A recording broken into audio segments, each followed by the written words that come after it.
Bismillah ar-Rahman ar-Rahim. The Tafsir of Surah Al-Anfal from verse 72 to 75 by Ibn Kathir. إن الذين آمنوا وهاجروا وجاهدوا بأموالهم وأنفسهم في سبيل الله والذين آووا ونصروا أولئك بعضهم أولياء بعض والذين آمنوا ولم يهاجروا ما لكم من ولايتهم من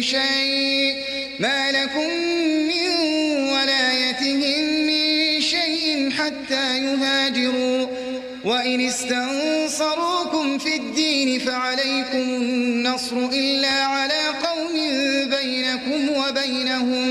بينكم وبينهم ميثاق والله بما تعملون بصير. Verse 72. Verily those who believed and emigrated and strove hard and fought with their property and their lives in the cause of Allah, as well as those who gave them asylum and help, these are all allies to one another. And as to those who believed but did not emigrate, you owe no duty of protection to them until they emigrate. But if they seek your help in religion, it is your duty to help them except against a people with whom you have a treaty of mutual alliance, and Allah is the all-seer of what you do. The Tafsir of verse 72. The Muhajirun and Ansar are the supporters of one another. Here, Allah subhanahu wa ta'ala mentions the types of believers, dividing them into the Muhajirun, who left their homes and estates, emigrated to give support to Allah and His Messenger sallallahu alaihi wasallam to establish His religion. They gave up their wealth and themselves in the cause. There are also the Ansar, the Muslims of Al-Medina, who gave asylum to their Muhajirun brethren in their own homes and comforted them with their wealth. They also gave aid to Allah and His Messenger sallallahu alaihi wasallam by fighting alongside the Muhajirun. Certainly they are, as Allah mentioned, allies to one another, meaning for each one of them has more right to the other than anyone else. This is why Allah's Messenger forged ties of brotherhood between the Muhajirun and Ansar, as Al-Bukhari recorded from Ibn Abbas. They used to inherit from each other, having more right to inheritance than the deceased man's relatives, until Allah abrogated that practice with the fixed share for near relatives.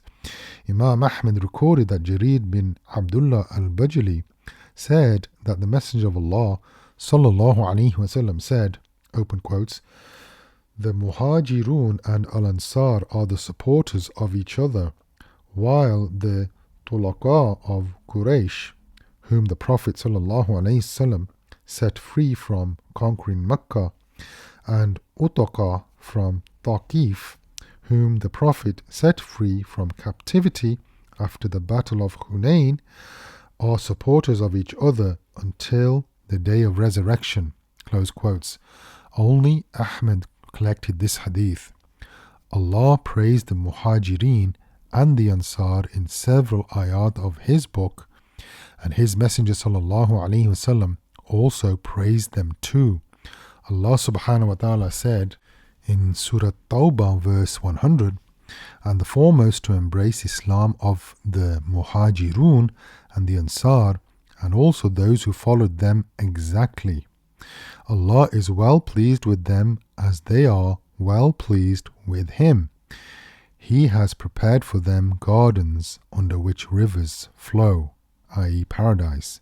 And Allah also says in Surah At-Tawbah verse 117, Allah has forgiven the Prophet, the Muhajirun and the Ansar who followed him in the time of distress. And Allah also says in Surah Al-Hashr verses 8 and 9, and there is also a share in this booty for the poor Muhajirun, who were expelled from their homes and their property, seeking bounties from Allah and His good pleasure, and helping Allah and His Messenger. Such are indeed the truthful, and those who before them had homes in Al-Medina and adopted the faith, love those who emigrate to them, and have no jealousy in their breasts for that which they have been given, and give them emigrants preference over themselves, even though they were in need of that. The best comment on Allah's statement when He says, and have no jealousy in their breasts for that which they have been given, is that it means they do not envy the Muhajirun for the rewards that Allah gave them for their emigration. These ayat indicate that the Muhajirun are better in grade than the Ansar, and there is a consensus on this ruling among the scholars. The believers who did not emigrate did not yet receive the benefits of wilayah. Allah subhanahu wa ta'ala said in verse 72 of Surah Al-Anfal, and as to those who believed but did not emigrate, you owe no duty of protection to them until they emigrate. This is the third category of believers, those who believed but did not perform hijrah, and instead remained in their areas. They do not have any share in the war booty or in the fifth designated for Allah and His Messenger, the relatives of the Prophet ﷺ, the orphans, the poor, and the wayfarer, unless they attend battle. Imam Ahmad recorded that Buraidah bin al-Hasib al-Aslami said, open quotes, when the Messenger of Allah ﷺ would send a commander with an expedition force or an army, he would advise him to have taqwa of Allah and be kind to the Muslims under his command. He used to say, open quotes, fight in the name of Allah, in the cause of Allah, fight those who disbelieve in Allah. When you meet your mushrik enemy, then call them to one of three choices, and whichever they agree to, then accept it and turn away from them. Call them to embrace Islam, and if they agree, accept it from them and turn away from them. Then call them to leave their area and come to areas in which the Muhajirun reside. Make known to them that if they do this, they will have the rights as well as the duties of the Muhajirun.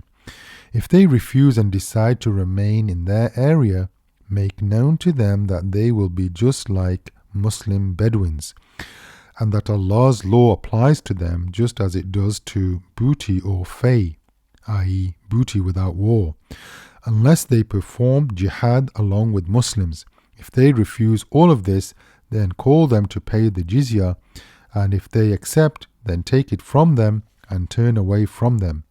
If they refuse all these three options, then trust in Allah and fight them. Close quotes. Muslim collected this hadith. Allah subhanahu wa ta'ala said next, but if they seek your help in religion, it is your duty to help them.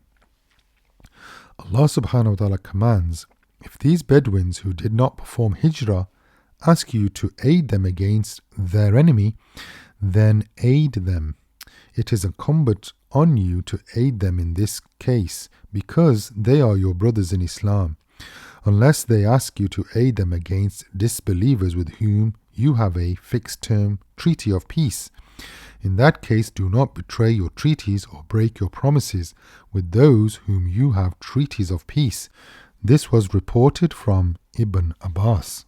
والذين كفروا بعضهم أولياء بعض إلا تفعلوه تكن فتنة في الأرض وفساد كبير. Verse 73. And those who disbelieve are allies of one another, and if you Muslims do not do so, protect one another, there will be fitna on the earth and great corruption.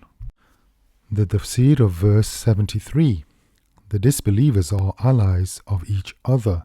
the Muslims are not their allies. After Allah subhanahu wa ta'ala mentioned that the believers are the supporters of one another, He severed all ties of support between them and the disbelievers. In his Mustadrak, Al-Hakim recorded that Usama said that the Prophet ﷺ said, open quotes, "No followers of two religions inherit from each other.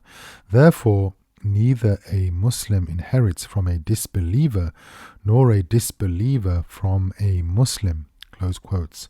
The Prophet ﷺ recited this ayah when Allah says, "And those who disbelieve are supporters of one another. And if you, i.e. Muslims, do not do so, i.e. protect one another, there will be fitna on the earth and great corruption." Al-Hakim said, open quotes, "Its chain is sahih, and they did not record it." Close quotes. However, the following from Usama bin Zayd, may Allah be pleased with him, is in the two Sahihs. The Messenger of Allah ﷺ said, open quotes, "Neither a Muslim inherits from a disbeliever, nor a disbeliever inherits from a Muslim." Close quotes. Allah said next, "If you do not do so, there will be fitna and oppression on the earth and a great corruption." Meaning, if you do not shun the idolaters and offer your loyalty to the believers, fitna will overcome the people. Then confusion, i.e. polytheism and corruption, will be rampant, for the believers will be mixed with disbelievers, resulting in tremendous, widespread trials, i.e. corruption and mischief between people. والذين آمنوا وهاجروا وجاهدوا في سبيل الله والذين آووا ونصروا أولئك هم المؤمنون حقا لهم مغفرة ورزق كريم.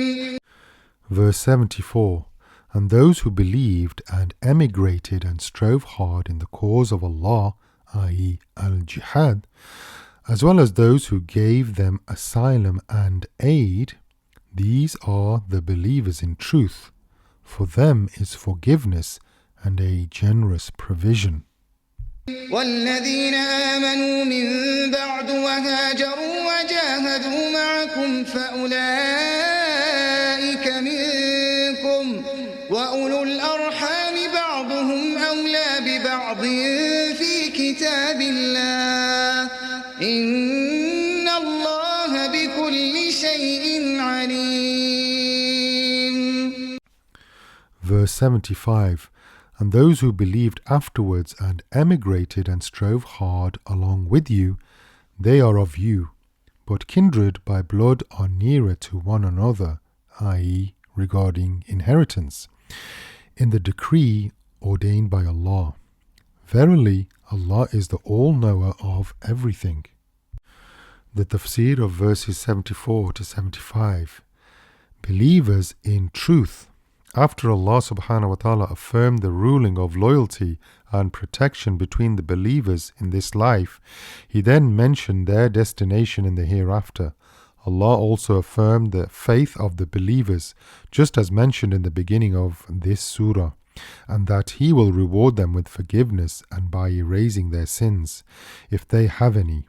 He also promised them honorable provisions that are abundant, pure, everlasting and eternal, provisions that never end or run out, nor will they ever cause boredom, for they are delightful and come in great varieties. Allah then mentioned that those who follow the path of the believers in faith and performing good deeds will be with them in the hereafter, just as Allah subhanahu wa ta'ala said in Surah At-Tawbah verse 100, and the foremost to embrace Islam until the end of the ayah. He also said in Surah Al-Hashr verse 10, and those who came after them. A hadith that is in the two Sahihs, which is mutawatir and has several authentic chains of narrations, mentions that the Messenger of Allah sallallahu alaihi wasallam said, open quotes, One will be in the company of those whom he loves. Close quotes. Another hadith states, he who loves a people is one of them. And in another narration, he sallallahu alaihi wasallam said, will be gathered with them on the day of resurrection. Close quotes. Inheritance is for designated degrees of relatives. Allah subhanahu wa ta'ala said, but kindred by blood are nearer to one another regarding inheritance in the decree ordained by Allah. Meaning, in Allah's decision, this ayah encompasses all relatives, not only the degrees of relative who do not have a fixed designated share in the inheritance, as some people claim and use this ayah to argue. According to Ibn Abbas, Mujahid, Ikrimah, Al-Hasan, Qatada and several others, this ayah abrogated inheriting from those with whom one had ties of treaties or brotherhood, as was the case in the beginning of Islam. So it applies to all relatives, and as for those who do not inherit, then this is supported by the hadith where the Prophet ﷺ said, open quotes, indeed Allah had allotted every right to the one who deserves it, so there may be no will for an heir. Close quotes. Therefore, this ayah also includes those who have a fixed share of inheritance. Allah knows best. This is the end of the tafsir of Surah Al-Anfal. All praise and thanks are for Allah. In Him we trust, and He is sufficient for us. What an excellent supporter He is. Alhamdulillahi Rabbil Alameen.